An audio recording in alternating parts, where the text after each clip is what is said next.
I was looking at some numbers the other day, and I didn't realize how some of the mighty have fallen in baseball. We went into this season, and your pick for AL, okay, outside of Otani and Judge, we already established this. Your pick for AL MVP was Gunnar. was I believe no, I think you said Bobby Witt. Did I say Bobby Witt? Yeah, you said I Bobby think I Witt. thought you said Bobby. I thought I said Gunnar. Well, either way, Either no. way, right? It's like, And then in the National League, I picked Ellie De La Cruz as the possible National League MVP. Man, there have been some disappointments at shortstop this year. What is going on? And who's been the biggest disappointment? dude, it's been tough especially when you see it. Now I'm like locked in. Who did I say? You said Ellie. I said Soto for National League MVP. I said Gunnar Henderson. You said Bobby Witt Jr. Yeah, okay. And then I said Spencer Strider for NL Cy Young. Jacob DeGrom for NL Cy Young. Yeah. Logan Gilbert and Zach Wheeler. Well, Zach Wheeler, I was pretty close. Hey, Jacob DeGrom was killing it. Yeah, I did say AL Manager of the Year, Aaron Boone, and Kobe Mayo. All right, but let's just go back here for a second, though. Let's go back to the shortstops because it is crazy. Let's start with my guy, with Ellie De La Cruz. I remember we were talking during the All-Star break, and we're like, okay, well, we're about 85 games in. If he doubles what he's doing right now, he's going to be a 40-40 guy with 100 RBIs and hit 270. And now you look at it, and he's hit one home run in the last 50 games, something ridiculous like that. He's stuck at 19 home runs, 78 RBIs, and he's made the most errors in all of baseball. It's bad. It's bad. Like I told you. So my big thing with Ellie De La Cruz, and this is why I said he's not going to be an MVP this year, is I still needed a year of him getting better, right? I needed to see another year of him. It's all the talent in the world. I just got to see something like improving. Like he's at 160 strikeouts as a hitter, and his walks are still haven't really progressed past anything. He's hitting 10 points higher than he was last year. OPS has come down. Home runs have we're 6 below, so that we'll see where that ends up on this track. Right now it's going to be about the same, so we're not seeing a progression. We're not seeing a big step up in Ellie De La Cruz, especially on the defensive side. But that when we're looking at some of these players, it is remarkable. One thing on Ellie that I want to mention, though, his WAR is still 3.1 because despite the fact that he leads the league in errors, he also has one of the best defensive runs saved in baseball because he makes the most ridiculous out of control plays. Give me the average play. Right? The average play he can't make, but the incredible play he does, which is just insane too. Give me the average play, but I'll say this: from a WAR standpoint, these positions are pretty dang good. From a shortstop, we're not having anybody jumping out. I'm amazed. Corey Seager's leading all shortstops in WAR. That's dang. Where did that come back from? That's awesome. He's slow. That's super under the radar. Bobby Witt's not having the season we thought he would, but he's also coming on and doing pretty good, right? It's just what we're seeing with shortstop is that drop in the home runs, drop in that power, whoa, this dude's having breakout years. We're seeing that kind of back to a regression back to the norm for shortstops. And I think that's jumping off the table for me, because even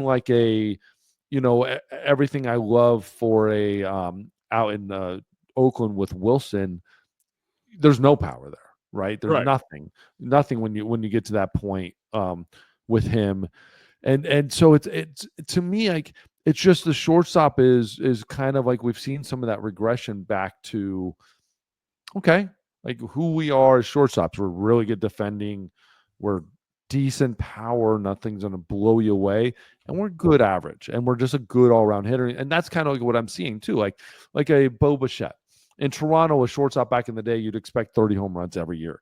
He's at 18. He's probably going to end in 22 or something around there. And so even Trey Turner is down to 14. And this is a dude like you thought was, we're dude, this is gonna be a 40 home run threat every year when he goes up there. And so we're seeing just a big regression on the power side. Yeah, who's been the most disappointing to you? If I gave you Gunnar, Bobby Witt, and Ellie, which of those three has been most disappointing? Gunnar.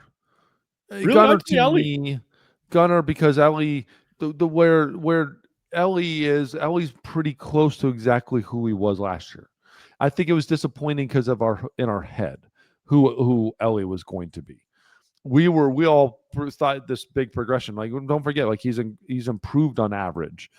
He's going to be right around home run number. He's more RBIs. OPS is Strikeouts going have to be right dropped. around. Like a lot of those numbers are about the same. It's just he didn't jump. Like where we saw Bobby and Gunnar is almost like a regression a little bit back to probably who they really are. See, I would agree with you if it wasn't for the fact that Ellie was on pace to have a great year, and then all of a sudden, I'll give you in that. the month of August, he just the errors just went through the roof, and he didn't hit a home run in the month of August. That is kind of crazy. I will give you that. He only hit one in July. But I guess I was viewing this more of like the beginning of the season, who like before season, who we would thought they were. I thought we would all expect Ellie to be making this next jump up, hitting 30 plus home runs and maybe average, but like I told you, like the big thing for me was strikeouts. Yeah, where the strikeouts going to once the strikeouts decrease, you're going to see this player just come through the freaking roof. Like, but that's the funny thing. His strikeouts did decrease. Well, then they came back, right? And then they came back. So you're wondering what the hell did they? Number one, what did they do to him? And I know the hitting coach gets a lot of grief when he usually doesn't deserve it a lot of times in most cases. But if there's something going on over here, if the strikeouts came back up, the home runs have dropped, and the errors, there's something going on in this man's head. Now, yeah, it's something going on without a doubt, and he's got to be able to break it out, and they got to find out a way to communicate that to him too. Because what's even worse is this team was right in the hunt for that last playoff spot, and now they're very much on the outside looking in. 5 games back with a month to play, less than a month to play, and 3-7 in their last 10. Like you're on that outside looking in. It's just the only thing saving them right now is like the Mets haven't been all that great. They're playing decent. But the Padres have sucked. The Cubs haven't really been all that great. Like they're not going to catch the Cubs. It's just now you got to catch the Giants and the Mets. Yep. And then you look at the guy that you thought was most disappointing, Gunnar Henderson. I was expecting this guy to be 35 to 40 every year with a 280 and 100 RBIs. And you look at his numbers, and he's got 26 and 61. That is not what I expect. 278 is just fine. Now, I know he started the season with that oblique problem that does zap your power a lot, but I expected him to come back and be better than this in the second half. I was expecting that the Orioles would have a great second half and they'd be led by Gunnar, and that hasn't been the case. And that's a big thing for me. Like for me, that it was just like 37 home runs last year, 16 this year, 80 walks last year, 51. Like you're seeing numbers that are like you're not quite getting there yet. Like he's down 30 RBIs. His average is about the same. His OPS is down 100 points. So like you're just seeing I saw a step back where you're usually seeing this is that year where you really step forward. Or last year was his third year in the big leagues. This is that fourth year. Like you should be seeing that progression, that maturing of him, even getting better. And I know you obviously had those little injuries, and so you're just seeing a step back on a guy that I thought you were just going to see him explode. But again, you saw that kind of happen with that entire Baltimore lineup. That everybody took a regression back almost.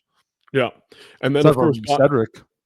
Yeah. And then, of course, Bobby Witt Jr., who's having a pretty damn good year. It's not like he's having a bad year. He's still hitting 295, 20 home runs. He's got his 34 stolen bases. But, I was expecting 325, 40, 40. Now, I know that's a lot to ask out of anybody because it doesn't happen every day. But if anybody should have done it, it should be Bobby Witt. He might be the best all-around player in baseball. Well, same thing. He's 30 RBIs lower than what he was. He's 12 home runs lower than what he was. He's almost at his doubles mark, but you're seeing that step back, like a 330 year and now 295. Again, incredible. Still a great year in itself, but you're seeing 120 point less in OPS. You saw maybe the thing about it was we might have saw the best we'll ever see at Bobby Witt last year. And then we're going to be constantly comparing it to that. It's kind of like the Vladdy effect. You saw Vladdy maybe his best year ever, and you assume that's where like we're going up from there instead of going, hey, like this is an incredible year, but we can't expect this out of a Bobby Witt. Bobby Witt carried that team offensively almost all year last year. We can't expect that every year. So, but if we're getting our shortstop to hit almost 300 with an 850 OPS, we have to be pretty happy with that. But I think as a fandom, we're sitting back and going, okay, is that who Bobby Witt is, or is he a 330 with almost 1,000 OPS? Like, or is he in between, or is he even like a little less than that? So like, we're just trying to figure out with some of these young guys. Again, this is his 4th year too. Like Gunnar's in his 5th year. Like we're trying to, or 4th year, we're trying to figure out who these guys are. And so for me, that's why Ellie is still like that bigger step back for me, because he wasn't doing these numbers. He wasn't Bobby Witt numbers. He wasn't Gunnar Henderson numbers. We thought this year was going to be that year for him. Like exactly what we saw out of Gunnar and Bobby Witt. We're like, cool. Like we're seeing that like step up. And then we've seen him just still be the same dude. And we're like, you can't be the best baseball player in the world if you're putting up the same numbers as you did last year. Like when you were good. We need to see great out of you, because we've seen the flash of great. We need to see the great season and then sustain that year. Okay, 2 quick questions. Number 1, out of these 3, who's going to bounce back the best next year and get back to what we expect?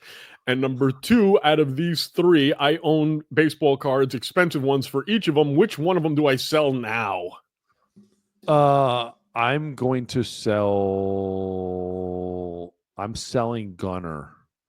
Okay. I'm selling Gunnar because I just Bobby. I'm kind of we're seeing Bobby Witt's low. I'm like, okay. My thing is like I want to say sell Ellie. I want to say it, but the problem is you see those flashes of just special, because if He's it got hits, every skill. it's like you're selling. Gunnar and Bobby are still not that bad. They're still pretty damn good right now. Like even their bad, which we're seeing, is still good. Like any team will take. The Yankees would be the best team in baseball if they had any 3 of these guys. But can you imagine if they had Bobby Witt Jr. in that lineup? What? Can you imagine if the Yankees had Bobby Witt Jr. in that lineup? Any of these guys. Ellie in this lineup, and it wouldn't change anything on errors or strikeouts, and then everything else would go through the roof. Like it would be insane. Like you'd have the same team. It's just when a ball goes into left field, he's throwing them out at first base. I would take. I mean, again, Bobby Witt. You know exactly who he's going to be. I think we have a better idea of Bobby Witt.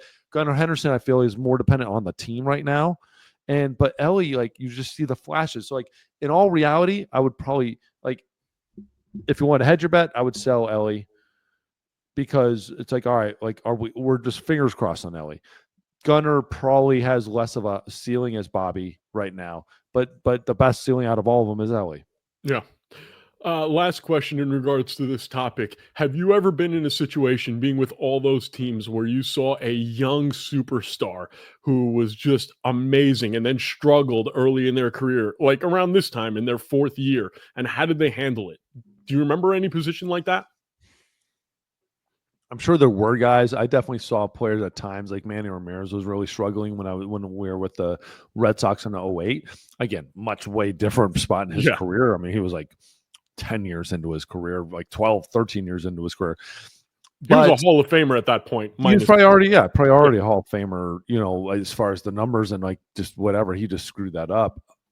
You know, the best players you see are the ones that go back to basics, that have a core of who they are, especially hitters. Like, all right, where do you want your feet? What are your timing? What's your timing? What's your timing? Like, go back to just a core basic. What did you tell yourself in Little League? See ball, hit ball, wait, like see this zone, hit that zone. Don't try to overthink it, and then let the things happen. And especially as a pitcher too, let's go back to a basic. Like, who are you? How do you get guys out? Like, stop overthinking everything, and then you start building up. That's why I generally see how the best hitters is they go back to just the core.